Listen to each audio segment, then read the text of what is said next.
One thing I want to talk about, which kind of rehashes a video that we had run earlier, which was comps. And we briefly went over this, which was something I discussed about the living quality of a house versus maybe the renovation quality. And Jay did a fantastic analogy of saying you move into a house and it's like a car. The minute you drive it off the lot, it's losing value. So maybe not quite as extreme, but the same analogy stands. This comes down to construction and the quality of construction.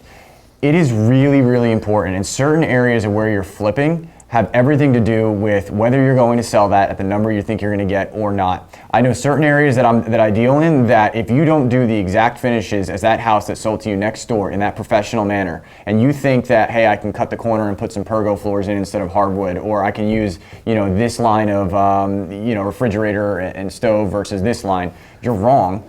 And you're going to literally lose, or not lose, I'm sorry, you will sell it for less money. So where you thought your comp was at 250 or 260, I might see it and I might agree with you if it was new construction and fully blown out into these finishes. The moment you try to cut a corner in certain areas like this, you don't go from 250 or 260 to 245. You go from 250 or 260 to 220 to 210. And that's a huge gap in what you were anticipating. So it's extremely important that you pay attention to the finished product of your renovations and that your budget, you don't want to come in saying, I'm going to buy a little bit higher and cut the corners on construction. That is not the way to do it. You buy low and anticipate a higher number on construction because you want to be over budget and have that money in your pocket. I'm sure, Jay, you have a few things to add. Yeah, I think two important things that we've recognized and realized as of recently.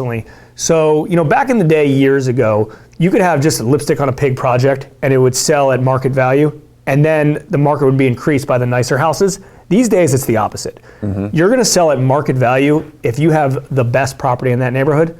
And then everybody who doesn't, even if it's renovated and it looks great on paper, as soon as they come in there, they're going to check out every imperfection. And I mean, we've seen things sell as little as 20% less. Mm-hmm. Even some rehab projects we've personally been involved in, that we ran into some issues with. We were like, the exit's $199. To this day, I still think it's $199, but it had to be done perfectly. It had to be staged, everything at that medium housing price in this certain neighborhood, and we ended up selling it for $179. Learn that way, right? Still profit to be made in the deal, but a little bit less than we all expected. So, the renovation is the most important thing. The second thing that you really need to be aware of is if you're not a builder or an experienced renovator or you're doing this on I would say more than 20 projects a year, you cannot compare your finishes and your quality of renovations to somebody who is. There's a lot of investors that do 100 deals a year and that we do loans for, and they are selling for a premium and they're getting a premium for it. Do not use that as a comp. You will not be able to improve the property as well as they are.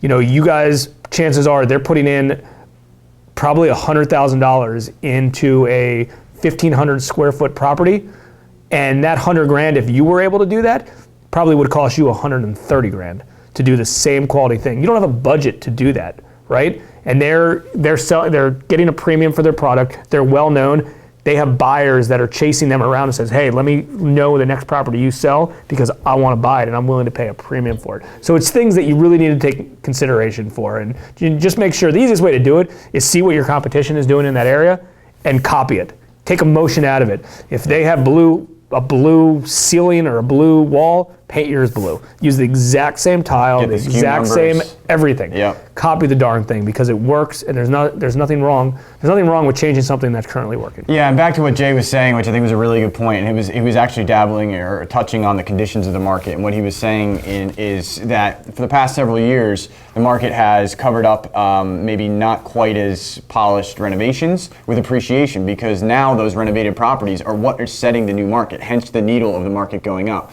What we're kind of noticing now, and I know you've been noticing as well, is that the market's not coming down, but it's stabilized. And when you're stabilized, that means the high-end products aren't pushing new numbers. The high-end products are the numbers. So what Jay is kind of saying in a nutshell is we're stable in the market. We're not. The needle is not going to continue to go up, and then you can sell that rehab that wasn't quite as good as that high-end product, because the only place you can go from an already high-end product selling next to yours is either, if it is not the exact same product, is a number under that product, and that's how the market works. So it's important to recognize that, and it's okay because you can still make money at doing it. Just recognize what your capability is, and then back your numbers out correctly to what you think it's going to sell for.